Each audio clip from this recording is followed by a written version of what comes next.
With a story that runs across 5 hours of television in December 2019 and January 2020, Crisis on Infinite Earths is set to include not just all of the current DC shows, but also a roster of heroes drawn from a long history of television. It's exciting stuff, but it raises a question: just how did we get here?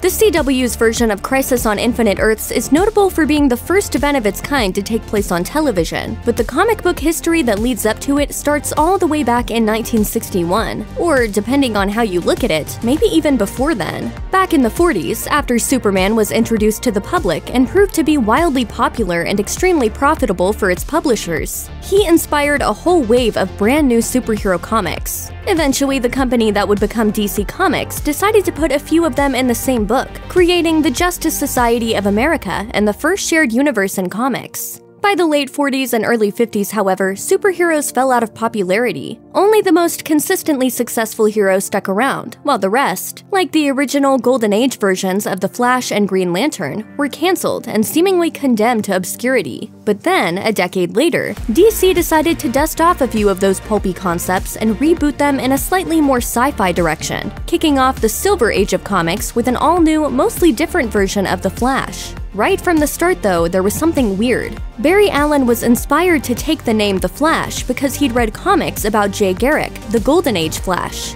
With that, DC began to flirt with the idea of a multiverse, where different versions of their characters existed in different realities. This all came together in 1961's famous The Flash of Two Worlds, where Barry and Jay met up for a single adventure. It turned out that this was just the beginning.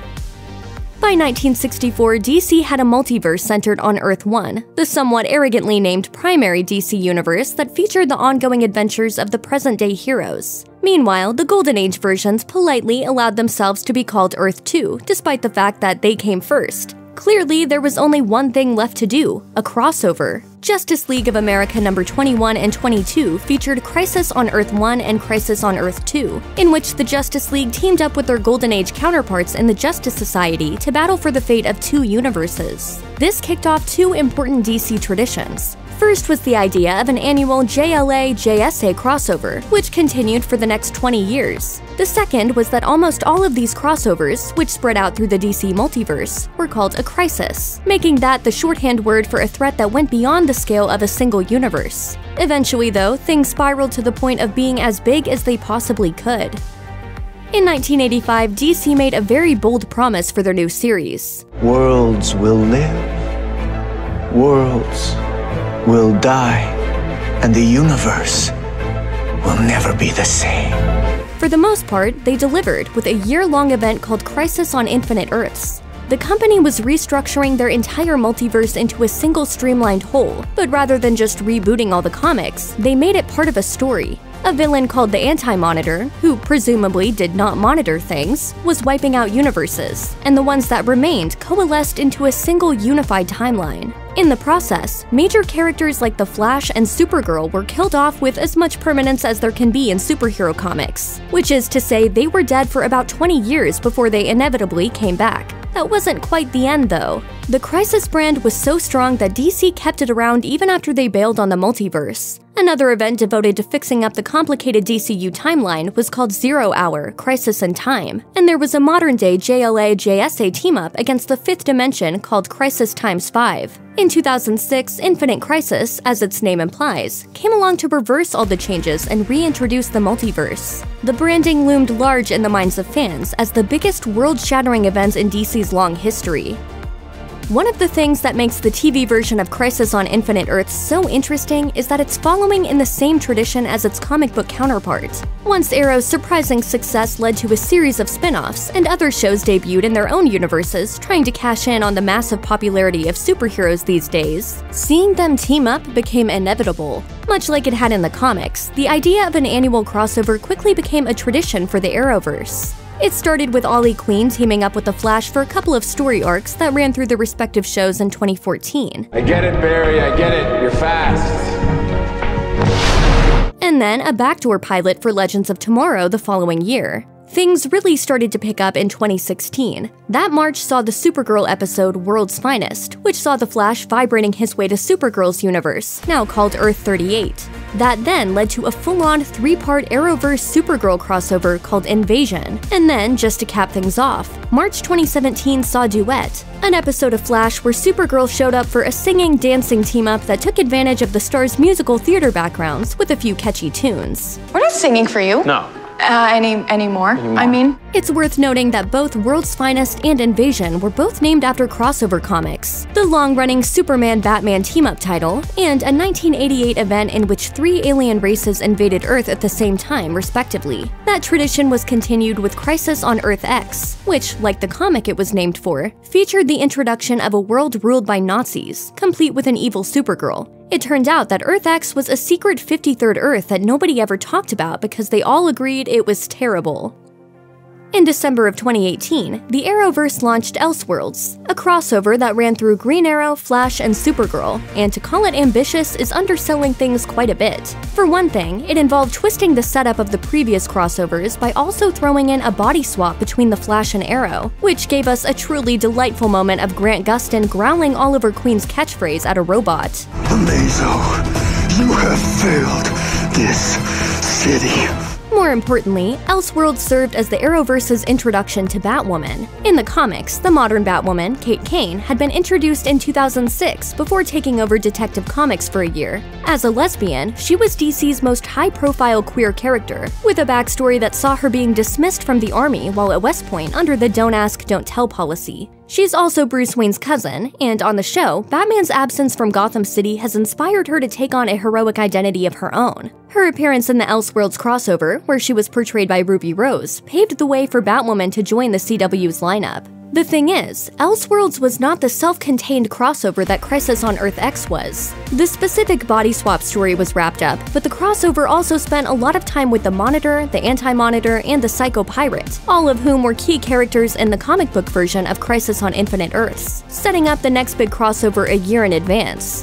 They even have the other major character introduced in the original Crisis, Harbinger, who was actually brought to TV way back in Arrow's first season as Lila Michaels, head of Argus and wife of John Diggle.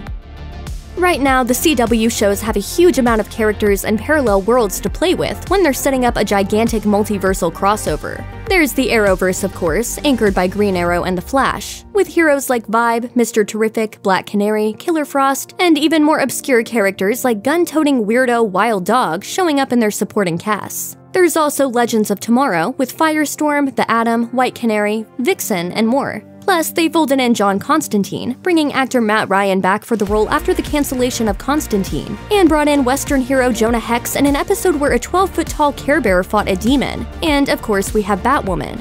Outside of that specific universe, though, the CW also has Supergirl and the heroes of Earth-38, including Kara Danvers, John Jones, the Martian Manhunter, the Guardian, the masked heroic identity of Superman's pal Jimmy Olsen, the Legion of Superheroes, a team from the 31st century with a sprawling roster all its own, and, you know, Superman. And the network also airs Black Lightning, which features the title character, along with his daughters Jennifer and Anissa, the heroines known as Thunder and Lightning, and Grace Choi, who was a member of the Outsiders alongside Thunder in the comics. But wait, there's more. Those are just the shows going on now. Before the current run of successful shows, the CW and its predecessors also ran Smallville, which started as a teen drama focused on a younger Clark Kent, but ran for 10 years and wound up including everyone from Hawkman to Zatanna. In 2002, there was the short-lived Birds of Prey, another take on a female-focused, Batman-free Gotham City about Batman and Catwoman's daughter, the Huntress, plus Oracle and Black Canary. Those are all in play for TV's Crisis on Infinite Earths, and that's just the heroes.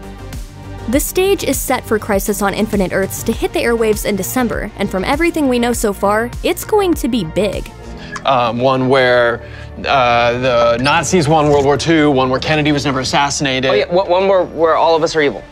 Been there, it sucks. We already know that characters from Smallville are going to be showing up, with Tom Welling and Erica Durance reprising their roles as that universe's Clark Kent and Lois Lane. Perhaps surprisingly, Birds of Prey is back in the mix too, with Ashley Scott stepping back in the role of Helena Kyle, the Huntress, 17 years after Birds of Prey was cancelled. There's even more stunt casting too. Kevin Conroy, who has been the voice of Batman in various video games and animated projects since he took on the career-defining role for Batman the Animated Series in 1992, will be playing a live-action Bruce Wayne for the first time. The details have yet to be released by the CW, but he definitely looks like he'll be playing the older version of Bruce that he voiced on Batman Beyond. Even more intriguing, Burt Ward, who played Robin on the 1966 Batman television show alongside the late Adam West, has also been cast in an unannounced role. Also, if Tyler Hoechlin and Tom Welling weren't enough Supermen for you, Crisis on Infinite Earths also marks Brandon Routh's return to playing the Man of Steel.